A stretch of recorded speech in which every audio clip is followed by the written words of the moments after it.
Башкы калыс Денис Шалаевдин ышкырыгы жаңырды жана Осокардан кагынат командасыга Дастанжан Рашидов экинчи катка көтөрүп берүү. Динмухамед Алайбеков жана мындай мыкты гол. Динмухамед Алайбеков.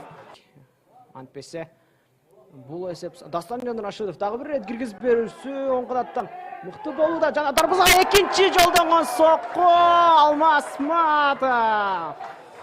Матов мына мынтип Дастанжан Рашидовдун дагы бир берген басын экинчи рет Алмаз Матов менен алдыңкы бөлүккө Динмухамед Алайбеков дарбазага сокку жолдоо мүмкүнчүлүгү бар.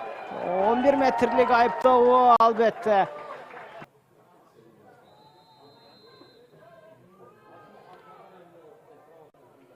Шамурзаев дарбазага сокку жана сол бурчка оңойчулук менен эле Руслан Амировдун бош калган жайына аракет кылып көрөт. Аятына киргизип берүү жана Эрбол Атабаев алыскы бурушту тамам элеген жана эсеп санын кыскарта алды. Өтө мыкты сокку Атабаев жазып коюусу толук мүмкүн.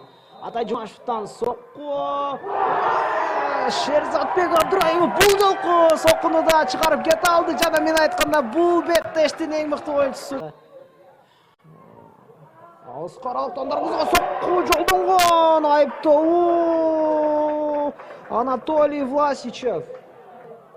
Жакшы мүмкүнчүлүк бар. Жалгыз кирип барат. Амир Жусупов экинчи катка көтөрүү жана баш менен сокку Атай Жумашев эсеп санын теңдеп кое алды. Экинчи катка өнөктөштөрүнөн топ кабыл ала алган жок. Денис Шалаевдин финалдык ышкырыгы жагады жана